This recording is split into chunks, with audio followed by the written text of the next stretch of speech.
शिवराज सिंह चौहान के नेतृत्व में चुना जाएगा बिहार का नया सीएम, बीजेपी ने बनाया सेंट्रल ऑब्जर्वर।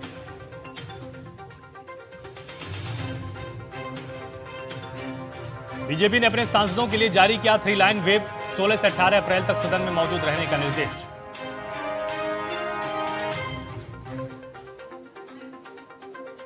पश्चिम बंगाल के चुनावी दौरे पर सीएम योगी बोले, यूपी का बुलडोजर बंगाल में गुंडों का इलाज करेगा।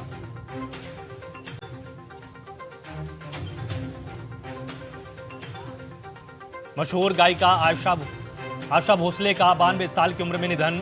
मुंबई के ब्रीच कैंडी अस्पताल में ली आखिरी सांस। कल शाम मुंबई में होगा उनका अंतिम संस्कार।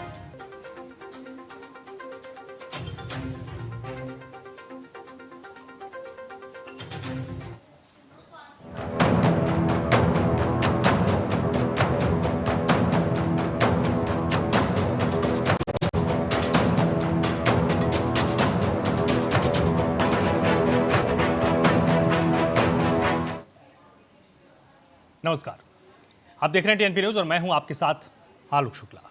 बिहार का नया मुख्यमंत्री चुनने के लिए बीजेपी ने एक बड़ा कदम उठाया है। बीजेपी ने बिहार में विधायक दल का नेता चुनने के लिए सेंट्रल ऑब्जर्वर को नियुक्त कर दिया है। इसके लिए शिवराज सिंह चौहान को जिम्मेदारी दी गई।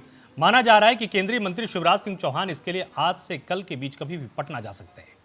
एनडीए में इस बात के सभी घटक दलों के बीच में चर्चा है कि अगला मुख्यमंत्री आखिर कौन होगा। इसके लिए कई दिनों से चर्चा में सम्राट चौधरी, विजय कुमार सिन्हा, श्रेयसी सिंह, संजय जायसवाल जैसे नामों पर चर्चा लगातार चल रही है।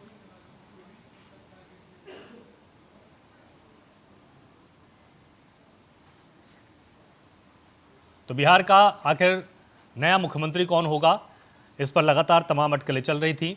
कभी नीतीश कुमार के बेटे निशांत के नाम पर चर्चा थी, तो कभी सम्राट चौधरी के नाम पर चर्चा हो रही थी। जिस तरह से सम्राट चौधरी के कंधे पर एक बार नीतीश जी ने हाथ रखा और ये माना जा रहा था कि अपना आशीर्वाद उन्होंने सम्राट चौधरी को दिया है, लेकिन इन तमाम अटकलों के बीच में शिवराज सिंह चौहान को एक बड़ी जिम्मेदारी सौंपी गई है। इसी खबर पर और अधिक जानकारी बातचीत के लिए मेरे साथ टीएनपी न्यूज के consulting editor Govind Thakur ji phone line पर जुड़े हुए हैं। गोविंद जी, जिस तरह से शिवराज सिंह चौहान जी को एक बड़ी जिम्मेदारी सौंपी गई है, क्या बड़ी चुनौतियां उनके सामने होगी, क्योंकि बहुत सारे योग्य कैंडिडेट उनके सामने हैं और लगातार कई नामों पर बिहार में चर्चाएं भी चल रही हैं। बिल्कुल, देखिए आलोक जी, जिस तरह से 14 तारीख को जो जानकारी मिल रही है उसके हिसाब से बिहार कैबिनेट की नीतीश कैबिनेट की बैठक होगी, जिसमें नीतीश कुमार पहले बैठक करते हुए फिर इस्तीफा देने की बात कही जा रही है। उसके साथ साथ में मुख्यमंत्री अगला कौन होगा, इस पर भी माथापच्ची लगभग चल रही है। लेकिन इस बीच में केंद्रीय जो नेतृत्व है बीजेपी के, उन्होंने कृषि मंत्री शिवराज सिंह चौहान को ऑब्जर्वर बनाया है और उनके नेतृत्व में ही अगला जो कैंडिडेट कौन होंगे उसको चुनाव किया जाएगा और सीएम पद के लिए जो शुरू से लेकर लास्ट तक जो प्रक्रियाएं हैं वो शिवराज सिंह चौहान ही करवाएंगे। तो ऐसे में अब ये तय हो चुका है कि भाजपा के मुख्यमंत्री के तौर पर अब अगला जो ताजपोशी है वो भाजपा की तरफ से होंगे और उसमें सबसे पहला नाम जो चल रहा है सम्राट चौधरी सबसे आगे हैं। हालांकि भाजपा की तरफ से ये कहा जाता है कि कौन मुख्यमंत्री होगा, ये कहना मुश्किल हो जाता है कि कौन से, जैसे आप राजस्थान देखिए, हरियाणा देखिए और तमाम जो स्टेट है नए, उन सबको देखें, बड़े बड़े नेता पर चर्चा चलती रही, लेकिन मुख्यमंत्री ऐसे लोग बन जाते हैं जिनकी कोई चर्चा नहीं होती है। हालांकि इस बात को अभी विराम देते हुए मैं अभी ये बताऊं कि सबसे अधिक चर्चा अब तो सम्राट चौधरी जो डिप्टी सीएम है उनकी हो रही है और जेडीयू के साथ एक तालमेल बैठाई जा रही है कि जिस तरह से पिछले बार मुख्यमंत्री आपको जेडीयू के नीतीश कुमार थे अभी हैं, लेकिन बाद में उसके हो जाएंगे। तो ऐसे में अगला डिप्टी जो सीएम होंगे कौन होंगे, तो अभी तक जो जानकारी है उसके हिसाब से 2 डिप्टी सीएम होंगे ही, जिसमें एक विजय सिन्हा जो बीजेपी की तरफ से हैं और अगला जो एक डिप्टी सीएम होंगे वो निशांत कुमार को दिया जा सकता है जेडीयू की तरफ से। ये फॉर्मूले पर विचार किए जा रहे हैं। अब देखना यह है कि अब 14 तारीख को क्या इसमें तथ्य सामने निकल कर आता है। जी बिल्कुल, लेकिन अगर सम्राट चौधरी को आगे कर दिया जाता है और जेडीयू से कोई मुख्यमंत्री का चेहरा नहीं चुना जाता है, तो आरजेडी की उस बात को बल नहीं मिलेगा जिसमें वो चुनाव के पहले से लगातार कह रहे थे कि जैसे ही चुनाव संपन्न हो जाएगा नीतीश जी को किनारे कर दिया जाएगा, या जेडीयू को धीरे धीरे बिहार के अंदर घटाने का काम बीजेपी करेगी? बिल्कुल, देखिए आलोक जी, तरह से आज ही और कल भी तेजस्वी यादव ने ये बात कही थी कि नीतीश कुमार के जाते ही या जदयू टूटेगी और सारे के सारे जो बड़े नेता के नेतृत्व में बीजेपी के पार्टी में वो शामिल हो सकते हैं। एक विपक्षी पार्टी के तौर पर ये आरोप नहीं, एक तरह से आशंकाएं जताई गई है। और जब भी चुनाव हुए हैं और जब से इनके नीतीश कुमार के जाने की बात हुई, तभी से ये बात कही जा रही है कि नीतीश कुमार के जाने के बाद बिहार की जो राजनीति है, खासकर जो नीतीश युग है, वो समाप्त होंगे और इसके बदले में उनके बेटे निशांत कुमार को आगे किया जाएगा। लेकिन बड़े बड़े नेता हैं और उसमें निशांत कुमार की कितनी तवज्जो मिलती है और कितने देर तक वो कंट्रोल कर पाते हैं, ये देखना पड़ेगा। लेकिन ये बात जरूर है कि पूरे दूसरे जो भारत में जितने भी स्टेट हैं जहां भी बीजेपी और एलाइज उनके साथ सरकार बनाई है, उसके बाद देखा गया कि उस स्टेट में दूसरी जो पार्टी है उनकी हैसियत बहुत ही धीरे धीरे कम हो जाती है। ये आशंकाएं तेजस्वी यादव से लेकर दूसरे जो अब जितने भी जानकार हैं ये बात कह रहे हैं। लेकिन फिर भी जो आप समझौते लगभग हो गए हैं, ये राज्यसभा के मेंबर भी बन चुके हैं, तो ऐसे में अब तय है कि बीजेपी अपने मुख्यमंत्री के तौर पर और नेतृत्व बीजेपी का रहेगा, जो पहले आपको जेडीयू का था। सामंजस्य बिठाने की कोशिश की जा रही है, लेकिन थोड़ी मतभेद जरूर दोनों पार्टियों के बीच में अभी भी है। जी बहुत बहुत शुक्रिया मेरे साथ यहाँ पर जुड़ने के लिए और ये पूरा अपडेट।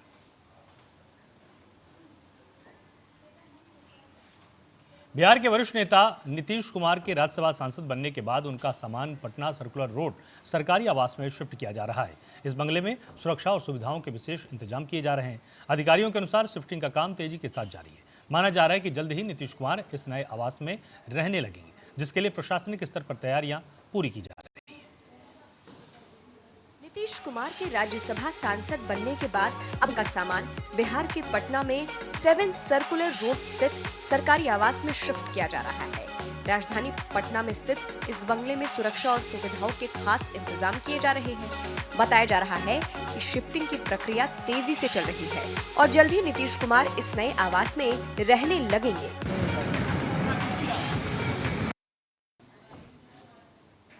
पटना में जेडीयू नेता संजय कुमार झा ने कहा कि पार्टी को नीतीश कुमार ने बनाया है। उन्होंने कहा कि लोगों के मन में नीतीश कुमार और जेडीयू बसा है। लोगों के दिल से नीतीश कुमार को निकाल देना इस जन्म में संभव नहीं है। पार्टी को क्या होगा? अरे ये पार्टी नीतीश कुमार का ईमानदारी से बनाया हुआ पार्टी है। अपने खून पसीना से इस पार्टी को बनाया है और 20 साल से जनता दल यू जो काम किया है नीतीश जी के नेतृत्व में, मैं अपने पार्टी की बात कर रहा हूँ, वो बिहार के एक एक जनता के दिल में अपने काम से उतरा हुआ है। तो दिल से मिटा दोगे, दिल से मिटा दोगे जेडीयू को लोगों के मन से, दिल से नीतीश कुमार को निकाल दोगे बिहार में? इस जन्म में संभव नहीं है। एक जन्म और लेना पड़ेगा इसके लिए। इस जन्म में संभव नहीं है। 14 करोड़ लोगों के दिल में नीतीश कुमार और जदयू है, ये ध्यान रखिएगा। और अपने काम के वजह से है, भ्रष्टाचार के वजह से नहीं है। ये चीज ध्यान रखिएगा। हिस्ट्री याद करेगा इस चीज को। हम लोग आज बात कर रहे हैं कैमरा के ऊपर, लेकिन हिस्ट्री जज करेगा ना कि कौन आदमी कैसे रहे, कैसा उनका व्यवहार रहा, कैसा उनका काम रहा, कैसा उनका सार्वजनिक जीवन रहा। आज भी कुछ नहीं उनके पास। आप लोग भी यंग पत्रकार हैं। 20 साल के मुख्यमंत्री, 15 साल केंद्र में रेल मंत्री, उनकी संपत्ति क्या है? 1-2 कमरे का घर द्वारका में, दिल्ली में है। बस उनका अपना उतना ही है। और हम लोग तो देख रहे थे कि न उस अलायंस में नीतीश जी जिस दिन छोड़ के गए उस दिन वो गठबंधन भी खत्म हो गया। और हम लोग जब अंदर में जब देखे तो देखे इन लोगों का कोई विचार देश के लेके सोच कहीं कुछ था नहीं। नीतीश जी बोले भाई लोग को तो सत्ता के अलावा कोई मतलब नहीं कि क्या पॉलिसी है, क्या काम करना है। तो जब ये सब देखे तभी तो वो निकल करके आए वहां से। जब अंदर में देखे वो कि ये लोग तो अपना अपना सत्ता में। पप्पू यादव दरभंगा। नेता प्रतिपक्ष तेजस्वी यादव पर तीखा हमला बोला है। उन्होंने कहा कि जनता ने तेजस्वी यादव को ऐसा नकारा कि वो लंबे समय तक सक्रिय नहीं दिखे हैं। उन्होंने कहा कि नेता प्रतिपक्ष होने की वजह से उनकी जिम्मेदारी है कि वो विधानसभा सत्र में शिरकत करें। तेजस्वी यादव की जो हाल ऐसा भगाया है बिहार से इन लोगों को जनता ने, ये तो घूम रहे थे, रिजल्ट आया नहीं, 18 तारीख को मुख्यमंत्री का शपथ लेंगे, ये घूम रहे थे ये, और ऐसा भगाया कि होश नहीं हुआ। 3-4 महीना कहाँ गए नेता प्रतिपक्ष। प्रथम सत्र में भी विधानसभा में इन्होंने भाग नहीं लिया। नेता प्रतिपक्ष है, उनकी भूमिका तो होनी चाहिए। और आज इनके पार्टी के जंगल राज को मुख्यमंत्री जी के नेतृत्व में एनडीए की सरकार ने जंगल राज से हटाया। आज कहां से कहां बिहार पहुंच गया। आर्थिक विकास दर हो, बड़े राज्यों में तमिलनाडु के बाद दूसरा आर्थिक विकास दर बिहार का है। बिहार समृद्धि की ओर बढ़ रहा है। माननीय प्रधानमंत्री जी की सोच है 2047 तक देश को विकसित राष्ट्र की श्रेणी में लाना, बिहार भी उसके पर विकसित राज्य की श्रेणी में आएगा। आज आधारभूत संरचना हो, शिक्षा हो, स्वास्थ्य हो, कोई नहीं कह सकता। आज इन लोगों ने अपराधियों को सत्ता का संरक्षण दिया था। आज कोई माइकल लाल नहीं कह सकता अपराधियों को सत्ता का संरक्षण है। इनके पार्टी के समय जब राजद का 2005 के पहले सत्ता चल रही थी, तो सत्ताधारी दल के घर में मांगलिक कार्य होते थे तो किसी न किसी बिहार के व्यवसायी हो, उद्योगपति हो, उसके घर में मातम बनता था। ये हालात थे आज। और आज कहां से कहां बिहार पहुंच गया। माननीय मुख्यमंत्री जी आज राज्यसभा का शपथ लिए।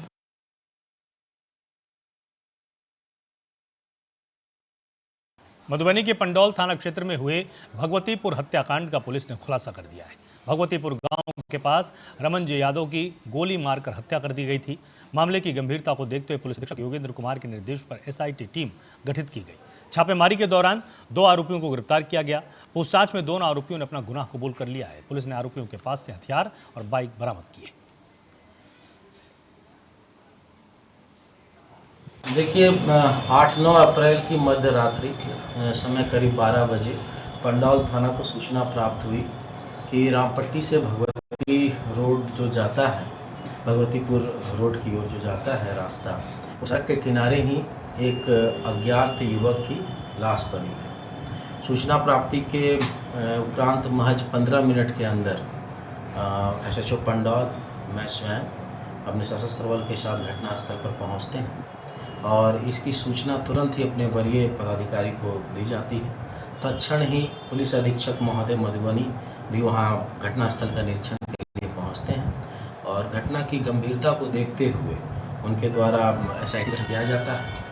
प्रारंभिक पूछताछ पे जो स्थानीय लोगों से बात समझ में आई, ये पता चल गया कि ये जो जिस युवक का शव है वो इस क्षेत्र का नहीं है। संभवतः मुंगेर में एक दर्दनाक घटना से सनसनी फैल गई है।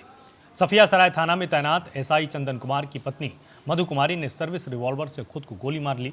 गोली की आवाज सुनकर आसपास के लोग पहुंचे और उन्हें अस्पताल में भर्ती कराया, जहां डॉक्टरों ने मधु कुमारी को मृत घोषित किया है। सूचना मिलते ही एसपी सैयद इमरान मसूद मौके पर पहुंचे और जांच शुरू कर दी। जांच में पति पत्नी के बीच विवाद की बात सामने आई। पुलिस का कहना है कि यह खुदकुशी है या हत्या, जांच के बाद ही पता चलेगा।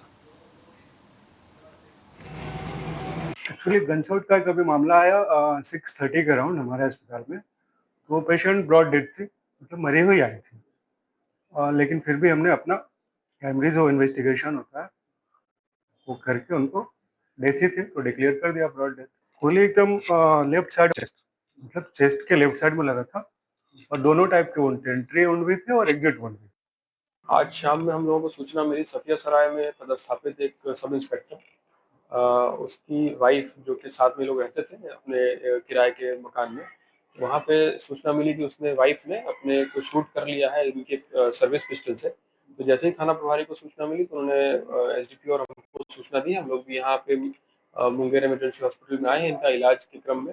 अभी डॉक्टर ने बता दिया है कि ये इलाज क्रम में इनकी मृत्यु हो गई है, जो वाइफ है इनकी।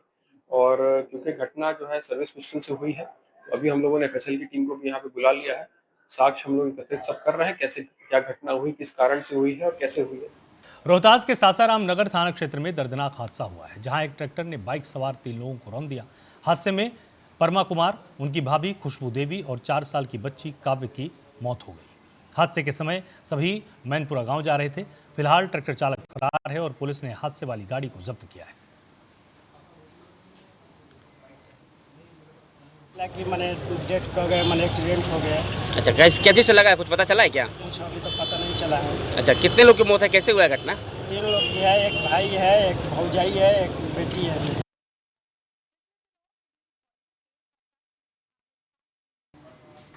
कटिहार जिले के कोढ़ा थाना क्षेत्र में स्थित नेशनल हाईवे 31 पर हुए भीषण सड़क हादसे में 3 और लोगों की मौत हो गई।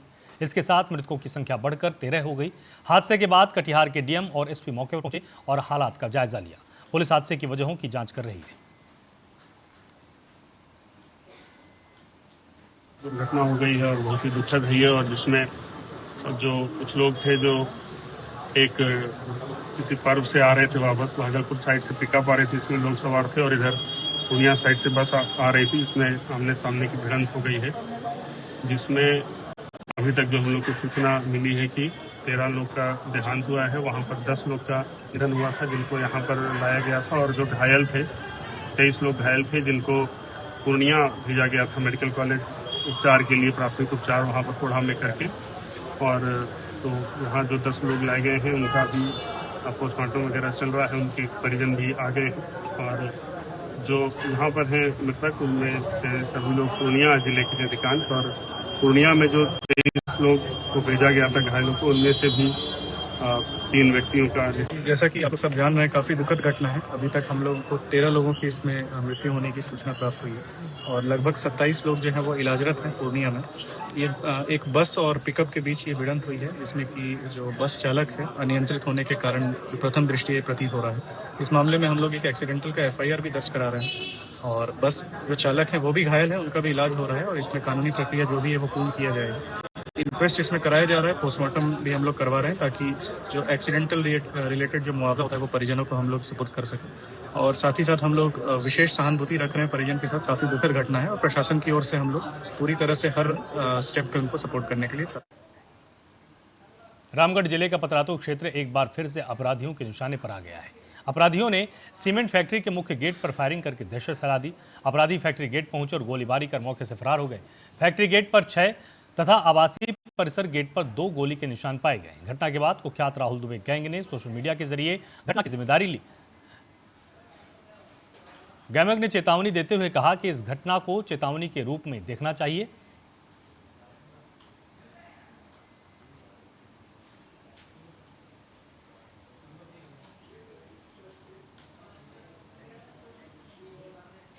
बोकारो के पिंडराजोरा थाना क्षेत्र में लापता युवती पुष्पा महतो हत्याकांड का पुलिस ने खुलासा कर दिया है। पुष्पा 21 जुलाई 2025 से गायब थी। इसकी गुमशुदगी की रिपोर्ट परिजनों ने पुलिस में दिखाई थी। जांच में सामने आया कि उसके प्रेमी दिनेश ने ही हत्या की है और परिजनों ने पुष्पा की शादी तय की थी, जिससे दिनेश नाराज था। दिनेश ने पुष्पा को बहला फुसलाकर जंगल ले गया और चाकू से उसकी हत्या कर डाली। पुलिस ने जंगल से कंकाल और कपड़े बरामद किए हैं। विभाग ने लापरवाही के आरोप में थाना प्रभारी समेत दूसरे कर्मियों को सस्पेंड किया है। हम दिनेश महतो को उठा के पूछताछ के लिए लाए थे।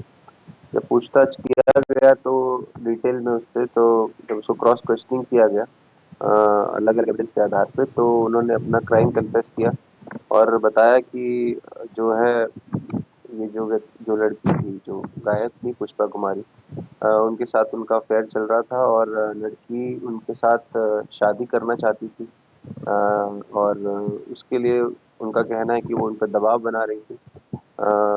हालांकि ये लड़की दबाव बना रही थी या लड़का उसकी नई शादी होने से जो है परेशान था, ये दोनों में से क्या कारण है वो मुझे लगता है और डिटेल जैसे जैसे आएगी तब क्लियर होगा। बट लड़के ने ऐसा बताया है और उसमें उसने जो है लड़की को हटाने का प्लान किया और उस क्रम में साहिबगंज पुलिस ने नशे के कारोबार पर बड़ी कार्रवाई करते हुए किराना दुकान की आड़ में चल रहे गांजा तस्करी रैकेट का भांडाफोड़ कर दिया है। पुलिस ने छापा मारकर एक महिला गांजे के साथ गिरफ्तार की है। एसडीपीओ किशोर तिर्की का कहना है कि गुप्त सूचना पर विशेष टीम गठित की गई और कार्रवाई को अंजाम दिया गया। आरोपी महिला को एनडीपीएस एक्ट के तहत न्यायिक हिरासत में भेज दिया गया है। पुलिस अधीक्षक महोदय साहिबगंज को गुप्त सूचना मिली कि बड़ा पतगढ़ कमर्सी में एक महिला द्वारा अवैध रूप से गांजा की बिक्री की जा रही है। इस सूचना पर कांड की गंभीरता को देखते हुए पुलिस अधीक्षक महोदय द्वारा एक टीम गठित की गई, जिसमें अंचलाधिकारी बासुकीनाथ टुडू। रामगढ़ छावनी परिषद के वार्ड नंबर 2 में पानी की गंभीर किल्लत से लोग परेशान हैं। स्थानीय निवासियों का कहना है कि नियमित जलापूर्ति नहीं होने से उन्हें रोजमर्रा के कामों में दिक्कतें हो रही हैं और कभी कभी पानी आने से विवाद की स्थिति भी बन जाती है। स्थानीय लोगों को नहाने और कपड़े धोने के लिए दामोदर नदी जाना पड़ता है। क्षेत्र में एकमात्र हैंडपंप है, वो भी खराब रहता है।